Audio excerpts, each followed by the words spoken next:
From Acres USA, you are listening to the Acres USA podcast, a conversational podcast where we'll explore sustainable farming, regenerative practices, and the latest innovations in eco-agriculture with some of your favorite farmers and ranchers. I'm your host, Taylor Henry, the owner and CEO of Acres USA. Welcome to the Acres USA podcast. Today we're excited to have Good Agriculture with us. This podcast is in collaboration with OCIA, who we have been in partnership with since early 2023, and it also is supported by the USDA Transition to Organic program. We're thrilled to continue our partnership through this year with them. Our joint efforts with OCIA include creating white papers, webinars, and podcasts to educate producers on transitioning to organic farming. We also host on-farm events where local producers can learn from pioneers and early adopters in their communities. Good Agriculture is a mission-driven, community-focused on sustainable farming and the well-being of farmers. They support small to mid-sized farmers with the resources and tools needed to thrive, leveraging the latest technology to make farming more efficient, equitable, and eco-friendly. Join us as we chat with Kirsten and Reba from Good Agriculture about their innovative approach and commitment to supporting farmers. This is the Acres USA podcast.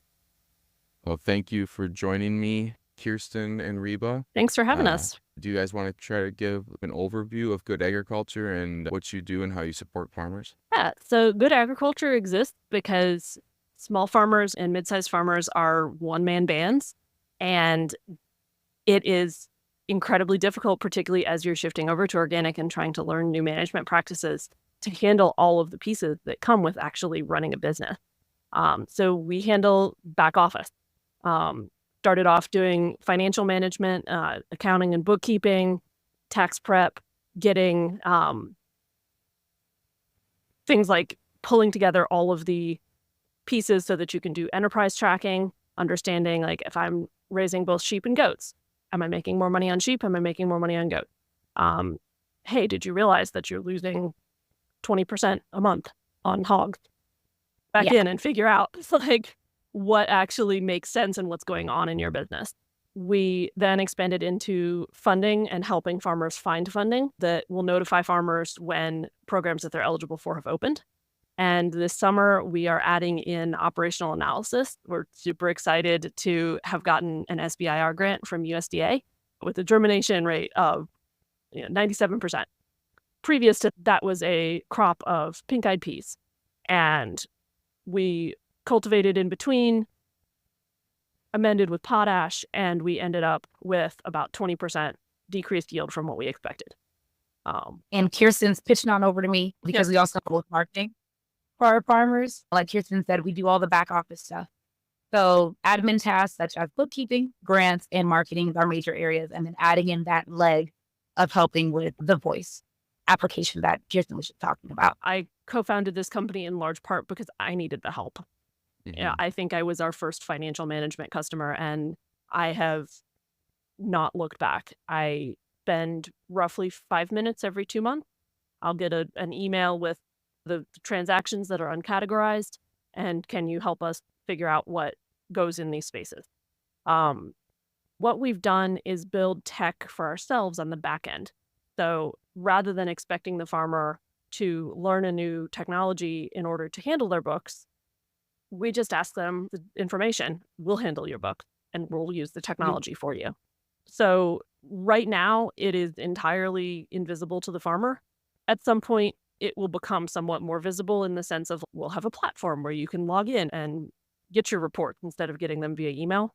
But the goal is to take something off the farmer's plate rather than to create something for the farmer to use. Exactly. Yeah. And how we deal with our farmers is they come and they tell us what they need for their services. Like Kirsten said, a great example is bookkeeping. What we do is we try to find what works for them. And then we use, like Kirsten said, our technology to be able to assist them. So we're only reaching out to them once a month just to let them know what's going on and to have those touch points. But the whole point of it is to ease that burden off of them, and we do the work for them. Yeah. So what's one of the biggest issues that you're seeing with farmers before they come to you? Like, what's the main pain points that they're experiencing? It's overwhelm. And I mean, yeah. Like, I grow about a half acre of strawberries inside Atlanta city limits. And I've been doing that since before I started Good Agriculture. Um, and my co-founder is the business mind. She's the one who makes sure that books are balanced and that we have money in the bank and all of that at the company. I remember early on, we were giving a educational webinar on bookkeeping, and she's like, "Can we use Good Agriculture's books?" I'm like, "Sure." I sent over what I had. She comes back about 10 minutes later and goes, "This is a wonderful series of one-off analyses. You haven't reconciled any of your transactions. You haven't categorized anything. You haven't updated it since you created it in January." And and that was just how my farm ran year to year. I would toss everything over to my accountant in a jumbled mess during the extension period of tax season, because we did round about the first couple weeks of October, we would start panicking. And she just sorted it out, and there's so many moving parts. Even growing a single crop, and I used to do multiple vegetable, and the number of moving pieces and the number of balls that get dropped and the number of things where you're like, yes, I could do this better, but I don't have the time.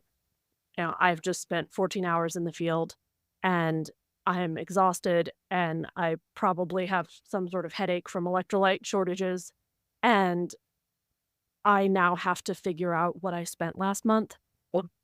Exactly. Post to social media or take all of the pictures that I've taken of whiteboards where I've scribbled down information and try to extract that into something that it doesn't happen. And because it doesn't happen, there's so much room for improvement if we can make that stuff happen. Yeah. But we're seeing in some cases 50% increases in profitability just by the fact that what gets monitored gets paid attention to. Yeah. Would you say majority of your clients are direct to consumer with their product? I'd say about half of them are. Yeah. It's as small as a quarter-acre herb nursery, as large as 900 to 1,000 plus acre cattle farm. Our sweet spot tends to be under 2 million in revenue. We've got up to 13 million, I believe, is our largest right now. Our folks overwhelmingly are either first generation, beginning farmers, underserved farmers, folks that get into it, get a couple years into it, realize it's not really working, need help. The other folks that we see are the established area to step into their shoes. Those are the two spaces where we work the most right now. I expect over time we're going to end up with bigger and bigger clients as we prove out the products and the services and that this is a valuable thing. Yeah.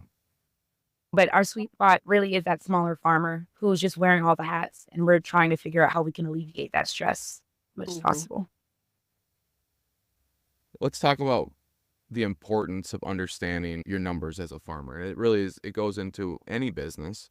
I look at them as, we call them KPIs, key performance indicators, and getting those indicators in front of you, the sooner the better. So, a lot of times farmers will go through a growing season, produce the crop. It puts you in a difficult position to actually set the prices to give you the profitability that's appropriate for a business. If you're a price taker, it's almost already too late to set yourself up for success. Having those KPIs or those numbers be given to them throughout the production season is super important. How have you seen producers that you guys have worked with that's changed their model? I'm sure that's the key part of adding 50% profitability in that, is them understanding and actually seeing the costs throughout the growing season. One of our first financial Kirsten? customers, he raised goats, pigs, and cattle. And we were doing the initial enterprise breakdown of how much is coming in from each one. And realized he was losing like $20,000 a year on goats. So we asked him, "Did you realize this?" And he's like, "No, but I hate the goats." And so he cut the goats and It's an easy decision. exactly. Reached out and we're like, "Do you realize this? What's going on?" He goes, "Yeah, I have to drive water out to my cattle each day because I'm doing rotational grazing, but I don't have the water infrastructure." And so we said, "Well, that's something that is a approved practice under NRCS equip guidelines. Have you talked with your NRCS agent?" He goes, "Oh, I didn't realize that." Talked with his NRCS agent, was able to get cost share to put in the water infrastructure so that he could stop driving out every single day with water to his cattle. Yeah. It's when you look at the surface of what we do, marketing, bookkeeping, finding funding, operational analysis, it feels disconnected. But at the end of the day, all of those pieces work together to make the farmer more profitable and more stable as a business. I'll lead with that caveat. Yeah. And in his case, with the NRCS cost share, that came back to a payoff based on what he was paying in diesel fuel of like within 3.5 years, it would have paid itself off. Yeah. That's really important data to have. Yeah. To make decisions on things like that. Yeah. Reba, I'm sorry, I think I cut you off there. No, you are fine. And what Kirsten was explaining is that sometimes with our farmers, we have it where they're just overwhelmed and they're like, just handle our books, where we do the month to month, just checking up and letting them know how things are going. But we also have it where we do the one-time business case studies. So there are times when farms come to us and they're like, "We don't know why we're not profitable. Can you just help us find that out?" And that's what we do, where we have that autopsy on the farm, where we see the streams that they're doing and the different products that they're selling. And then we go and pinpoint what's profitable versus what's not. And then that way it helps them make those decisions a little bit more. But it just really depends on where the farmer is and where they need the assistance. Mm-hmm. Yeah. So the first step is getting the books under control, understanding the numbers of the business. What is important about that to then roll into marketing? Well, what we do is first we speak to our farmers and see where is the disconnect, right? Because our services can vary, whether it's social media management, where we're just ghost posting on their behalf, or we're looking to increase sales. So what I do first is we have that initial conversation with the farmer. We see where they need the help, and then we provide suggestions. And then after that, we talk about where they are now and where they're looking to go. And then we look at similar farms to them as well, and what those farms they're doing, and see how we can replicate it on their farm. You get the bookkeeping figured out, you know your margins. There's probably a special little number in there. I always describe it as your cost to acquire opportunity. So what is the amount of money that you can spend to go acquire new customers? Is that something that you find that special number What's our acquisition cost? Financials? With the financial management aspect of it, they usually just handle the books where it's product sales and seeing what they can do. If they are a bookkeeping farmer already and they come over to marketing, it helps us see how much money they're spending already. But when it comes to their customer acquisition costs, usually we look at how much they're charging for their product and then see how we can build it out in that plan. But we try to identify so that way they're not paying too much when it comes to advertisement or placing their product in a farmer's market if it's not really seeing that return on the investment they have. So long story short. Yeah. And another important graphic in that would be a lifetime value of customers. So breaking a customer list down and seeing how many people are actually holding through 3 to 5 years and reverse engineering that whole calculation. And projecting it forward when we don't have that data. Exactly. Yeah. So what are you guys seeing as far as marketing? What is something that, say people are the price taker, they're operating within the realms of conventional markets where they get paid what the market tells them they will be paid. What's something that a producer can diversify as far as their marketing approach, and some of the first things that you guys will recommend for them to do? So what we speak about first is, of course, establishing your brand before anything. Kirsten wrote a wonderful article for Acres on it. But of course, like making sure that everything is consistent and aligned with their brand. And then also building that back end for the store. Like, how are they going to be able to, are they getting sales, whether it's physically at the storefront or if they're getting it online? And then wherever they are, we build on where they are at. So if they're specifically in the market, we try to target toward that, where we have certain advertisements that go there, but we also look at raffles and different ways that we can gather those customer and get that customer information. But then we capture that information at the farmer's market. And then we're going back and then we're putting together the marketing strategy where it's, okay, we want to have a customer that purchases once a month, right? And then we say, okay, with that, let's say that we're going to have them for a year. So then we say like the customer acquisition cost should be like a 4-to-1, 3-to-1 ratio, where we think of the product sale. So let's say it's $10. And then we say, if that's the price point, 10 times 12 is 120.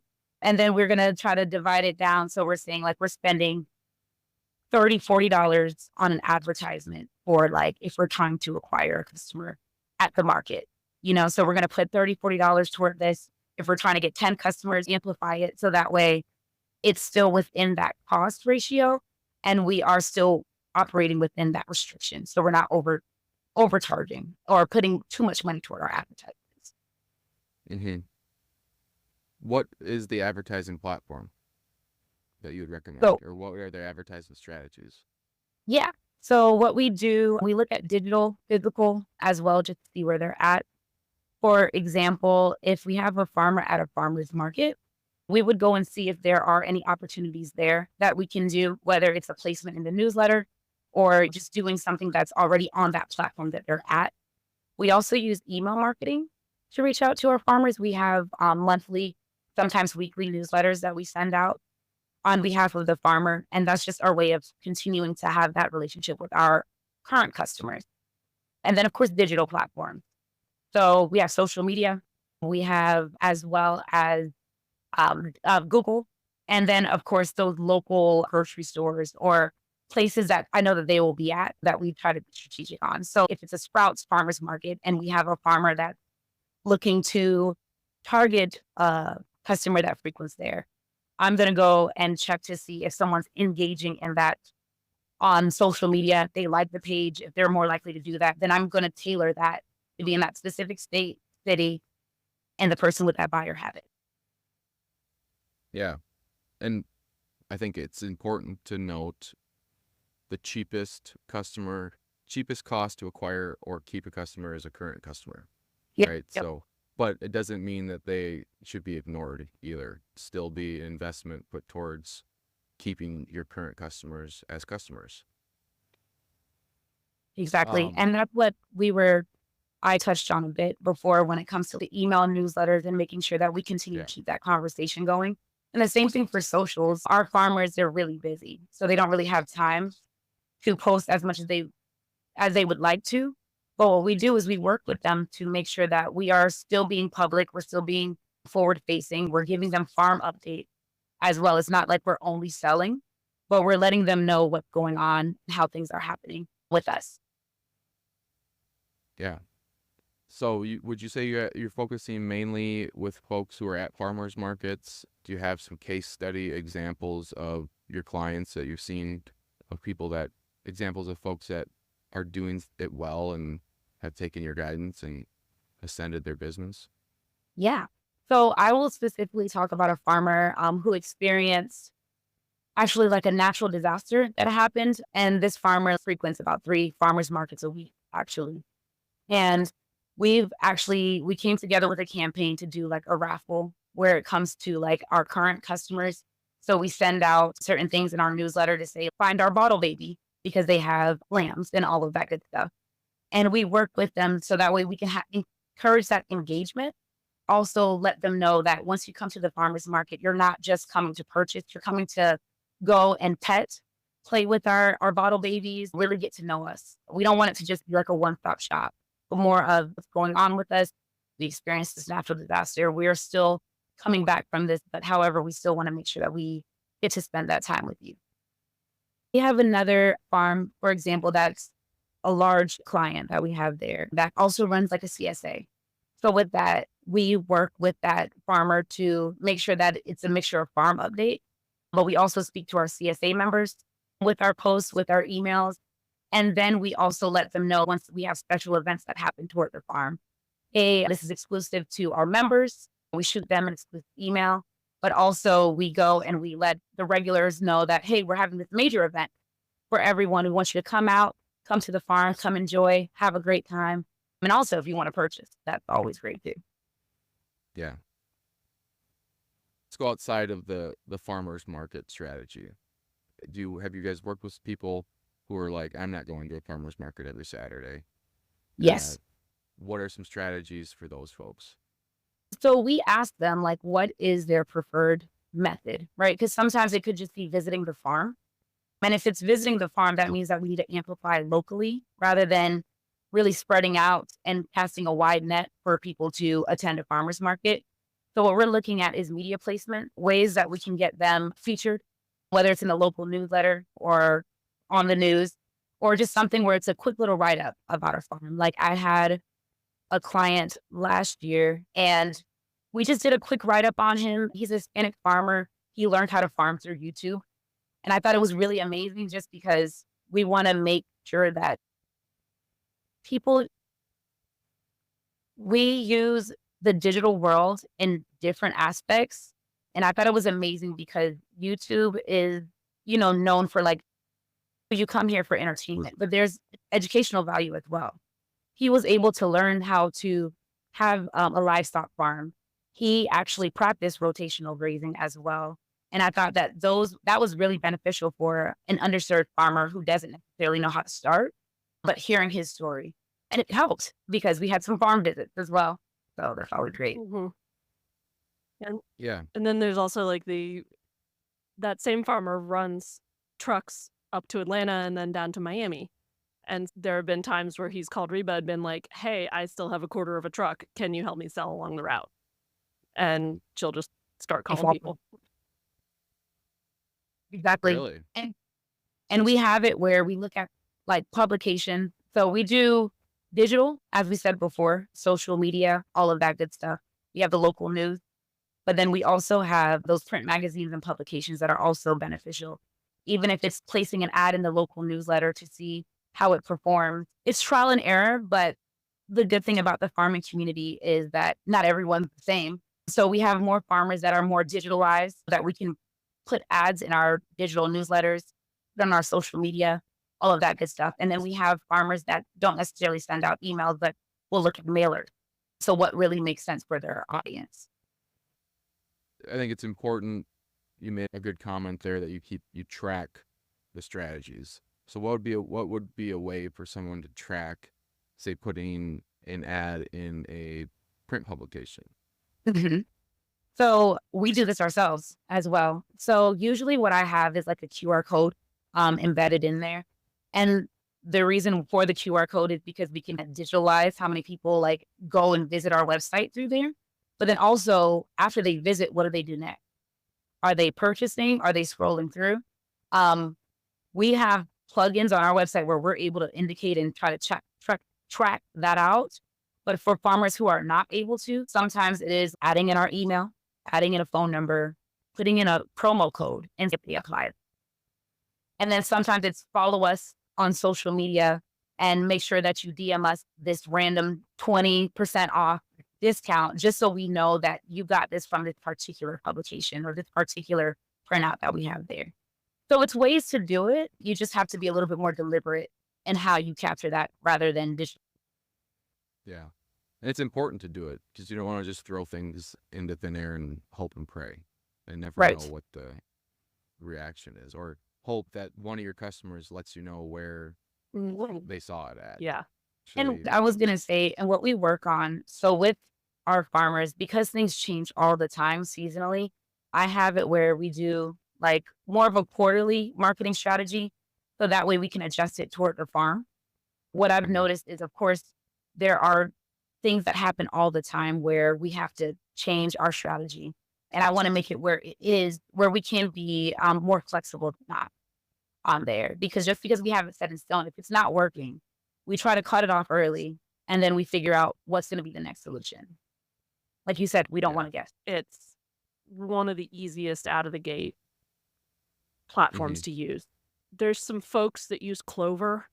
I don't know as much about that one, but my understanding is that as you're getting into higher transactions, you have lower fees with Clover, which, And are these plugins like little plugins on their phone, or is it an actual website platform? Square is an app on the phone and then a reader that you attach Bluetooth or can plug in literally to your phone.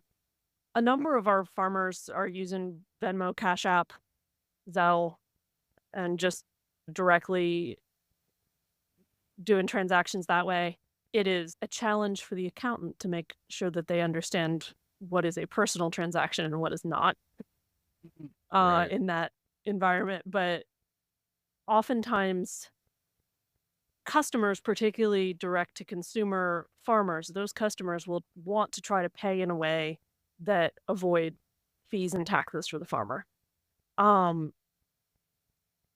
And so some of them will ask for a Venmo or a Cash App, or insist on paying cash when, on my farm, I've stopped keeping cash around during strawberry season. Like, if you want to pay with cash, you need exact change, because I'm not keeping $100 in change on the farm to, potentially get stolen or to have to try to keep track of. It's just easier not to. But the customers, there's a type of customer that wants to try to help the farmer avoid the extra fees. But Square lets you take all of the major credit cards, and so it's easy. How about website providers? I was gonna. I think of, like, if you have your grazing clients that are selling meat shares or individual cuts, have you guys found a platform that works well for them? And I could see it also being platforms for the CSA folks as well. Our farmers, they use a couple of websites, actually. Graze Cart is very specific to farms and farmers. Are you familiar with Graze Cart by any chance? Yep. But you know that, of course, you can sell it by the volume, and you can also have it where it's wholesale prices versus like individual products, and they can check out. We also use Shopify, which is, of course, this platform that's used for everyone, but it's the way that you can have that online store as well. So you can have that checkout process. And the same thing for Squarespace, where it's just those standard websites that have it where the cart is integrated, or you have it already added in on the platform, so you can check it out on the back end and see how the sales are going. That's part of your service that you'll help manage. Yeah. And with marketing, of course, we are able to have access to the website, and especially for running advertisements and everything, we have to install plugin or pixels. So that way we're tracking who actually comes to our website or comes to the farmer's website. So that way we are able to get the data a little bit more. And I did want to add in one more website that was pretty popular with our farmers, Wix as well. Wix has an online store, and it is user friendly. So it's for the farmer who doesn't want to go into the nitty gritty of the website and add in all these plugins. It's a lot easier, especially interfacing. Kirsten, what do you use for your farm website? WordPress. Yeah. Really? But we use WordPress for blog. Yeah, I'm a little old school in that sense, because I grew up in the environment where you coded your website with HTML and CSS. And so I've created a bunch of websites from scratch, and I know enough to hack together with WordPress with a theme. For sales, I use Acuity because it allows for me to sell appointments. I don't have enough parking or enough strawberries for people to just show up at the farm. They have to book an appointment in advance, and that runs through Acuity and Square. Yeah, I use Shopify, and I think I connect Calendly. So when someone orders a beef pickup or a meat pickup, they're automatically redirected and they have to schedule a pickup slot. So essentially, I think that was an important stop for us, because you would sell something, then there had to be a physical or manual communication to when you need to come pick this up. Or so we have the ability to, all of that's automated. They get emails that notify them, remind them before your pickup is in 2 hours. And it allows us to set the product out if we're going to not even be there, that the directions are all there, that you're going to pick it up in this fridge or freezer, and your name will be on the box. So I found that to be a way to stay, essentially not to be a prisoner at your own place, to where I hope this person shows up at some point here. And so we built where the person would automatically be given a code, come through, it's a drive-through pickup, they punch the code in, it's somehow connected or hooked into a freezer, and that's how they pick it up. So we're working towards that. But just what I found was, what are ways for us not to be in limbo at all times? Some people, they might not show up at the right time, and I think it's simpler for them as well. And then you're not always sitting there just waiting for someone to come get their meat. But the freezer is the important part. You can't just let it sit out for hours either. Yeah. And Taylor, you made a really good point, and I think it ties into marketing and the strategy. But like you mentioned before, when people purchase your product, it's automatically going to Calendly for them to sign up. And then they get those email reminders because you have already set up a system where it's automated. So it's one less thing that you have to do because it's already set up there. And with websites, they have plugins. They have, of course, emailing platforms as well that you can use to integrate on your website, to have it where you have those reminders, even if someone's going to your cart and they just didn't check out. They have a cart reminder email that you can send out to let them know, hey, you missed a product. We get those emails all the time. Also, like you said, to remind them when it's time for them to pick up the product. They get that email too, shot over to them. I also have a farmer who has the CSA I was talking about, who has it where there's also automated text messages. So every time there's time for the CSA members to pick up at the location, they will get a text like an hour before they open, and then a reminder text like 45 minutes before they close to say, hey, as a reminder, you pick it up here. If not, we'll send over an email to you on how you can pick it up after the fact. So to capture those with technology. So my role on that is I did all of it manually first. So you go through, say, 5 transactions with someone. When does it make sense to text them? What questions did they have? What things did you not provide them? And then Kirsten, I know you wrote an article, I think this past month, that was all about SOPs. So then reverse engineering the process of the person after checkout, because the job is not done once there's some issues or the FAQs, frequently asked questions, that you're receiving, and then try to automate that process. But it all goes around SOPs. So if you want to talk about, how important SOPs are in this process. Yeah, basically, like, you can automate from them, but you can also automate in the sense of teaching it to someone else. It's all about getting pieces off of your plate. And, we all have this struggle between wanting everything to be custom, but also being repeatable. Because if it's customized, it's not repeatable. Repeatable is scalable. Repeatable is scalable. So going through your farm, and this is something that for us is a pure service offering. We are in the process of doing it manually the first 5 to 10 times to figure out how do we automate it. But working with the farmer, say, okay, what do you do that's repeatable? What do you do that's not repeatable that could be repeatable? And then of texting the wholesaler who's supposed to come pick up your product to say, hey, where are you? Or can you give me an ETA?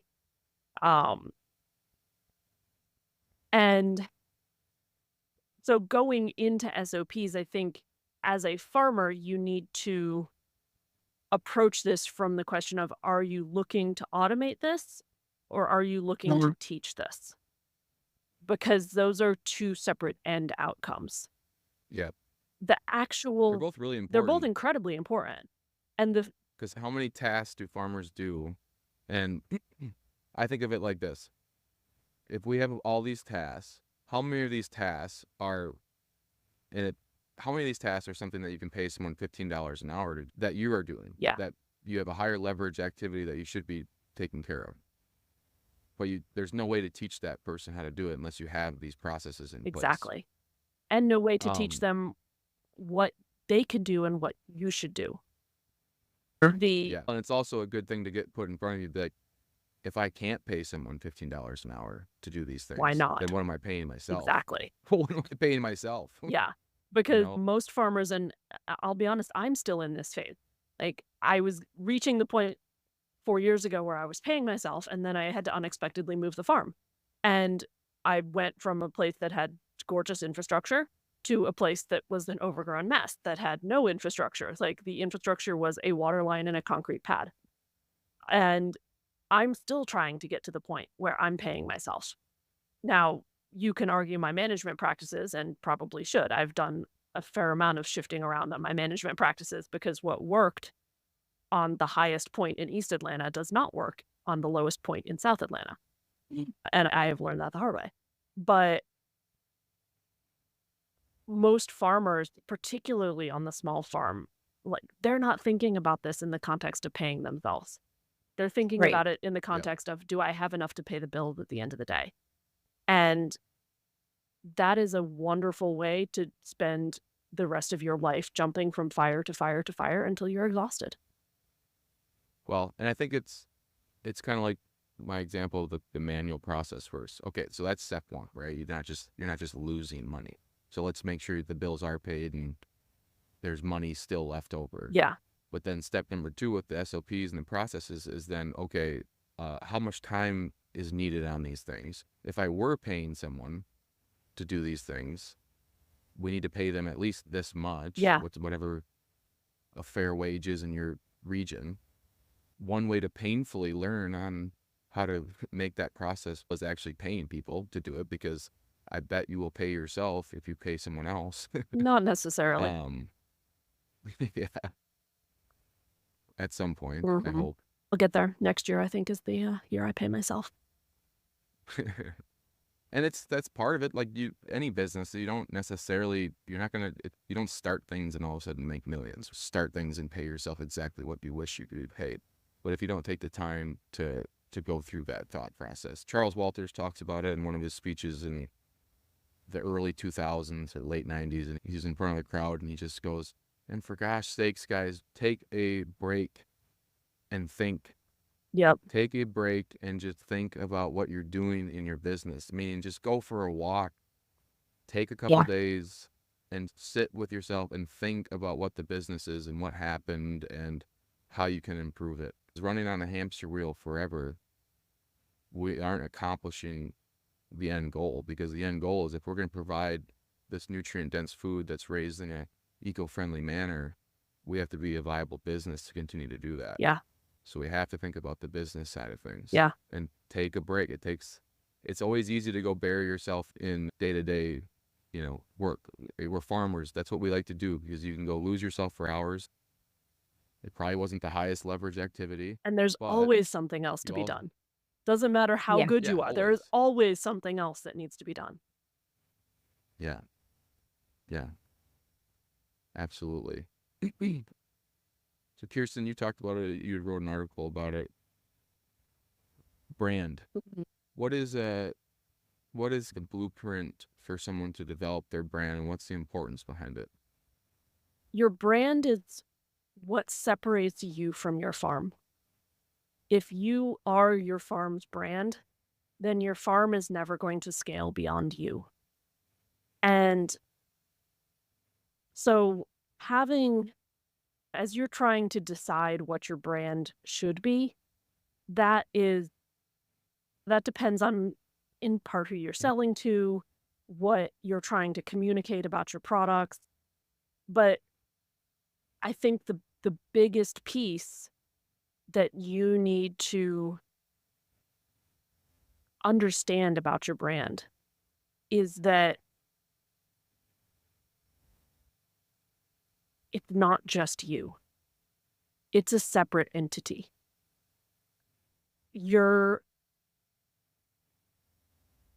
I am not just Ecosystem Farm and you pick strawberries and awesome straw witch hat, which is amazing. I wear one out when I greet my pickers.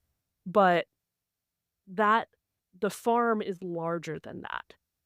And a brand is what allows you to see your farm as separate from you, as its own thing that you need to respect and put time and effort. We as farmers, this is a way of life. This is something that can become our identity, but our farm should not be. Mm-hmm. Yeah. When we used to do business consulting, I used to tell people, I think people get caught up on the name and the logo a lot. Yeah. And Nike and the swoosh of Nike meant nothing until Nike became what Nike was. Exactly. I always made a rule, any business we created, I never had my personal name attached to it, because nobody really cares about your personal name if you ever plan on selling that business. Yeah. Now, I changed that with the farming operation, because the farming operation isn't going to leave my family. I'm not going to sell the farming operation. So farming can be a little bit different from that, I think. But like you talked about, have a hat brand or something? I don't. I am. Oh. Part of my personality is witchy fun. And I found someone who makes straw witches hats. And I bought one and started wearing it whenever I greet people on the farm. And it just has become part of the brand. Got it. Say you develop an alternative product for whatever reason. Yeah. Kirsten's hats, is that a saleable thing at the end? Because if you're creating a product like that, is the business going to be a saleable business somewhere down the line? Yeah. And the same could be said for farming. It depends on whatever or just what you're person wants to do farming. with it, I could bill myself and brand myself as, Atlanta's strawberry you pick. What happens if I decide to grow garlic one year? What happens if I, add on a nature walk education space? The brand is larger than what you're selling and who you are. Yeah. But I'll say it too, like, even if you were called the strawberry you pick and you end up growing garlic, again, the brand is what you create. I think that's where we come back to the SOPs in the business. It is what you make it. Yeah. And it like, nobody's going to care about the name or the logo unless that thing is providing tons of value to them. Yeah. And until you worry about that, I always think people get caught up, like, what am I going to name it? Or what's my logo going to be? That's not the important part. It really isn't. It might be the first step, but the first step is to get one. And the brand ways to do that. The brand needs to support what you're doing. It's not what you're doing. Yeah. This was a great conversation. Is there anything else marketing related that we didn't touch on that you think is important? Anything you've got, Reba?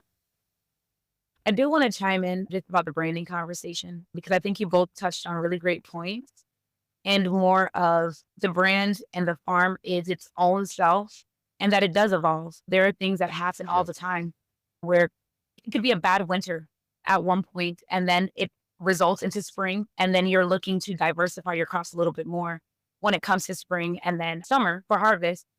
The issue is, I think that we stick, like Kirsten said, to just what the logo looks like, what the branding is looking like. I'm working with a new farmer, actually, and we're going through this process right now.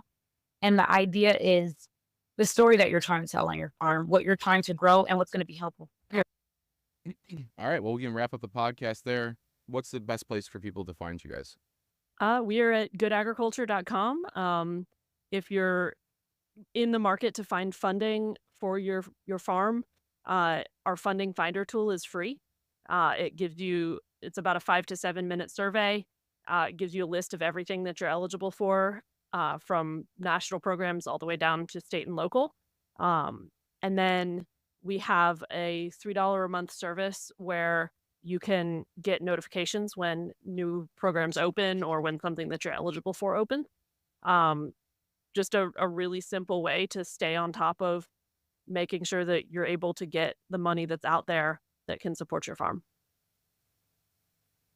Awesome. And if you need help and don't know where to start, you can always just reach out to us. We're on Instagram, Facebook, LinkedIn as well. So if you ever want to just shoot over a DM to us, we're able to kind of help and guide you in that way. It could be, I need help, I don't know where to start. And that's what I'm here for. That's what we're here for, is to help you start. Kirsten is a monthly author in our publication too, so always look for the Good Agriculture article in the Acres magazine. Yep. I'm actually ahead of schedule. Thank you for listening to the Acres USA podcast, a podcast production of Acres USA. Find us on Spotify, Apple, Google Play, and other popular podcast platforms. Acres USA is North America's oldest publisher on production-scale organic and regenerative farming. For more than 50 years, our mission has been to help farmers, ranchers, and market gardeners grow food profitably, regeneratively, and with nature in mind. Find our books and other Acres USA media and learn about Acres USA events at acresusa.com. Read our online magazine at members.acresusa.com, and we'd like to thank Acres USA staff for their contributions to producing this podcast.